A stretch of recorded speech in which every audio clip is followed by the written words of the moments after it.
ساتھ میں مجبور اور ضرورت مند لوگوں کی لسٹ تھی،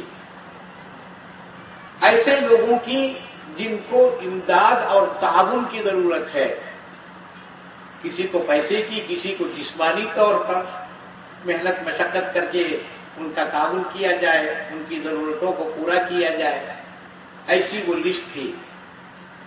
لسٹ کو جب غور سے دیکھا تو ہر نام کے سامنے ایک نام لکھا ہوا ہے کہ یہ فلاں شخص ضرورت مند ہے، اس کی جو ضرورت ہے وہ فلاں شخص پوری کرے گا۔ پوری لسٹ انہوں نے دیکھا تو ایک بڑھیا کا نام تھا اس میں، اس کے آگے اس کی خدمت کون کرے گا اس کا کسی کا نام نہیں تھا۔ حضرت عمر رضی اللہ تعالیٰ عنہ نے سوچا کہ اس بڑھیا کا گھر کہاں ہے وہ معلوم کروں گا اور میں اس کی خدمت کروں گا۔ اس کا پتہ معلوم کیا اور گھر پہنچے۔ گھر پہ آواز دیا تو اندر سے آواز آئی، کون؟ کہا کہ میں عمر ہوں۔ کس لیے آئے ہو؟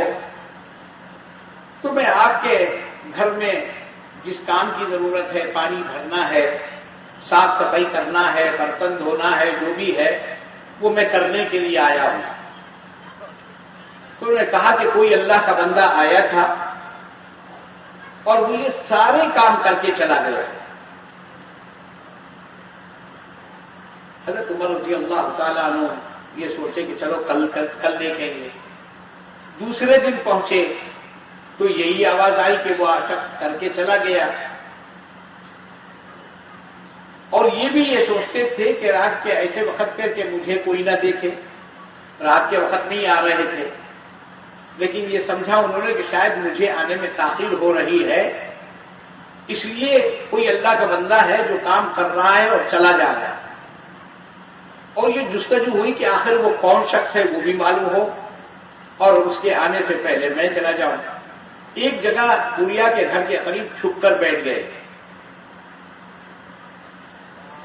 تھوڑی دیر کے بعد جب چاروں طرف اندھیرا ہو گیا اور سناٹا چھا گیا، ایسے موقع پر حضرت عمر رضی اللہ تعالیٰ عنہ نے دیکھا کہ ایک شخص کے اندھیرے میں آنے کی آہٹ محسوس ہو رہی ہے۔ غور سے دیکھنے اور پہچاننے کی کوشش کیا، اندھیرے کی وجہ سے نہیں پہچان پائے۔ جب وہ شخص قریب آیا تو انہوں نے پوچھا کہ کون؟ تو کہا کہ میں ابو بکر۔ کہا کہ حضرت اتنی رات کو آپ یہاں؟ کہا کہ ہاں یہاں اس بڑھیا کے گھر میں خدمت کرتا ہوں، اس کے لیے میں آیا۔ پھر پوچھا کہ آپ ننگے پیر آ رہے ہیں، چپل بھی نہیں ہے؟ کہا کہ میں نے چپل خاص طور سے چھوڑی اور نہیں پہنا، اس لیے کہ میری چپل کی آہٹ اور آواز سے کسی کے نیند میں خلل پیدا نہ ہو۔ معلوم یہ ہوا کہ حضرت ابو بکر رضی اللہ تعالیٰ عنہ امیر المؤمنین خود اس بڑھیا کے گھر آتے، کھٹکا دیتے اور گھر سے آواز آتی، کون؟ تو میں گھر کی صاف صفائی کے لیے پانی وغیرہ بھرنے کے لیے میں آیا ہوں، آپ پردے میں ہو جائیے۔ بڑھیا نے کہا کہ ایک شخص آتا ہے اور وہ کہتا ہے کہ آپ پردے میں ہو جائیے، جو کام ہے وہ میں کر لوں گا۔ وہ کرتا ہے اور جاتے ہوئے کہہ دیتا ہے کہ گوشہ ختم، میں جا رہا ہوں۔ حضرت عمر سے اس نے کہا۔ بہرحال حضرت عمر رضی اللہ تعالیٰ عنہ نے دیکھے کہ امیر المؤمنین خود ان کے گھر وہ بڑھیا کے گھر جا کے رات کے اندھیرے میں خدمت کیا کرتے ہیں۔ حضرت زین العابدین رحمت اللہ علیہ بہت بڑے اللہ والے گزرے، بہت خوبصورت بھی تھے، اسی طرح لوگوں کی بہت خدمت کیا کرتے تھے۔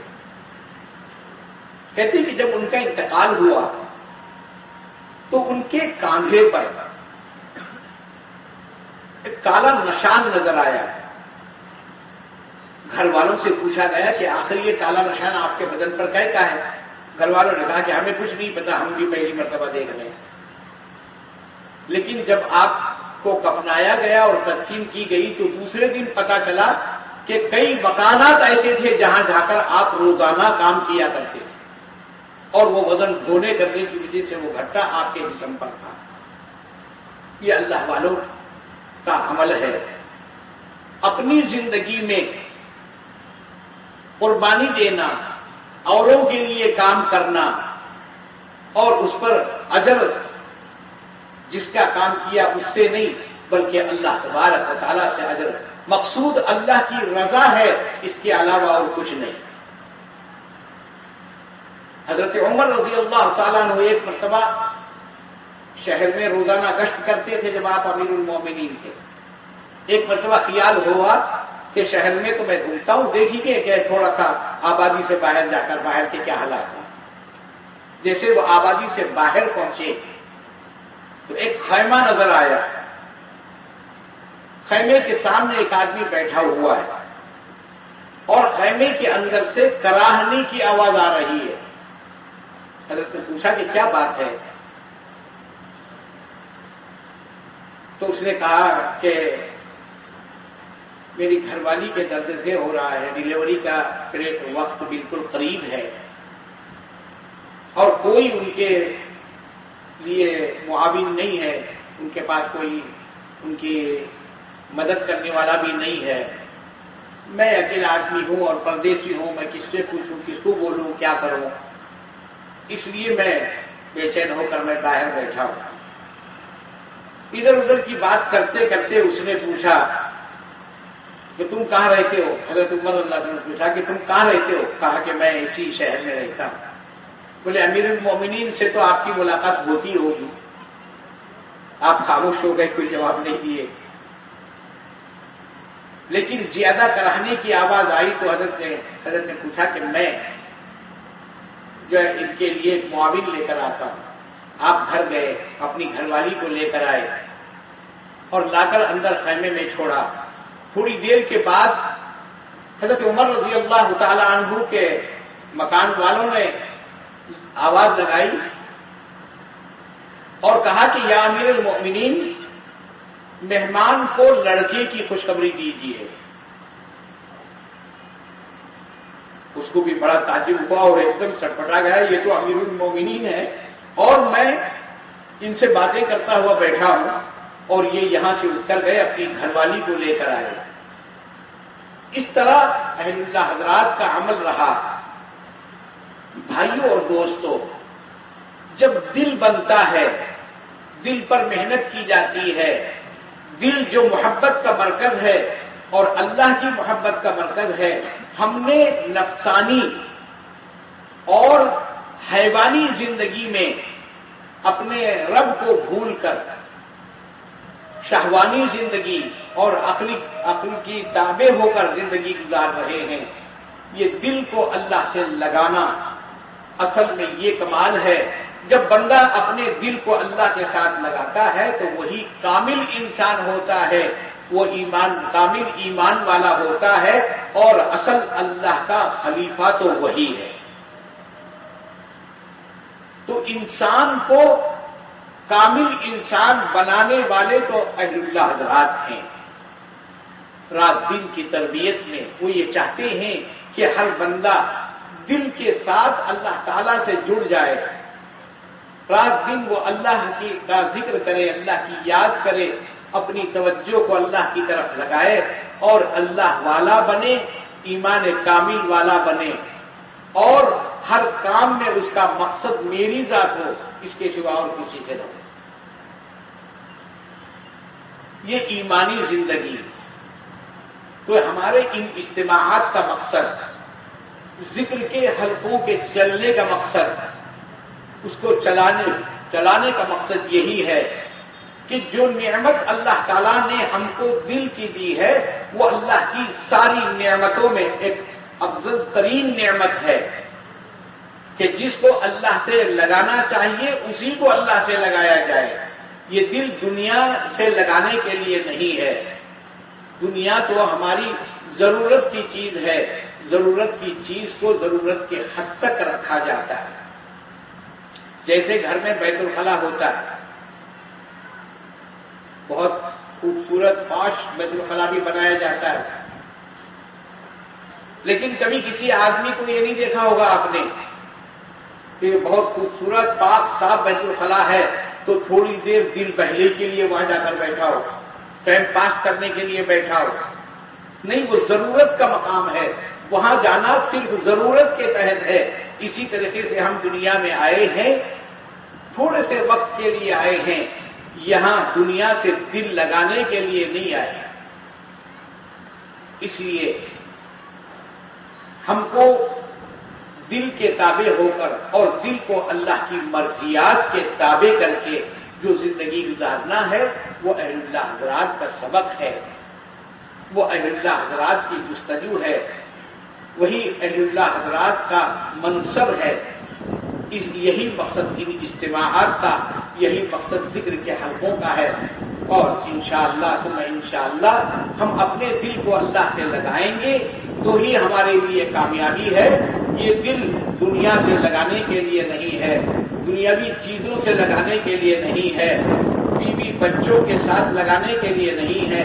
ہر ایک کا ایک مخصوص تعلق ہوتا ہے، ایک دائرہ ہوتا ہے محبت کا۔ میاں بیوی کی محبت کا ایک دائرہ ہے۔ دیکھیے، جیسے عورت ہمارے سامنے 4 روپ میں ہوتی ہے۔ ایک تو بیٹی کے روپ میں ہوتی ہے، بیٹی سے آدمی کو محبت ہوتی ہے، بڑا جان و دل سے بیٹی سے لاڑ کرتا، پیار کرتا ہے، لیکن اس کی محبت کا ایک دائرہ ہے،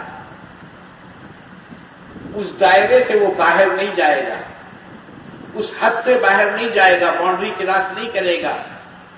بیوی سے محبت ہوتی ہے، لیکن بیوی کی محبت کا بھی ایک دائرہ ہے، ایک حد ہے۔ بیوی سے محبت اتنی ہی کرے گا جتنی اس کی باؤنڈری ہے۔ کسی آدمی کو آپ نے یہ نہیں دیکھا ہوگا کہ بیوی سے بہت زیادہ محبت ہونے کی وجہ سے اس کو اماں کہہ سکتا ہے؟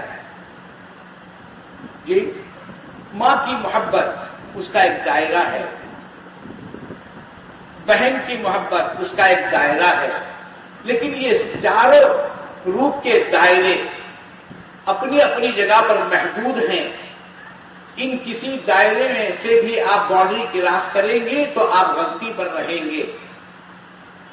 اللہ سے محبت کرنا، اب اللہ سے دل کو لگانا، اس کا مطلب یہ نہیں ہے کہ بیوی بچوں کی محبت سے چھڑا دینا، بہن کی اور بیٹی کی محبت سے چھڑا دینا، ماں کی محبت سے چھڑا دینا، نہیں، ان کا ایک ایک دائرہ ہے۔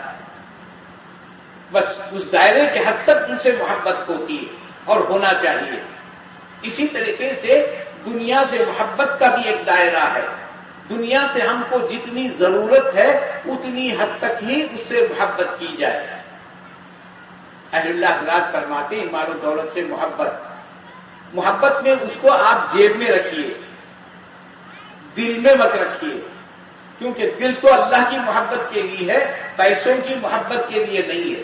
اللہ تبارک و تعالی ہمارے قلوب کو اپنی محبت سے پر فرمائے اور ہم سب کے قلوب کو اپنے ذکر میں جاری فرمائے اور ایمانی زندگی، قرآنی زندگی اور اسلامی زندگی ہم سب کو نصیب فرمائے۔ وآخر دعوانا الحمدللہ رب العالمین۔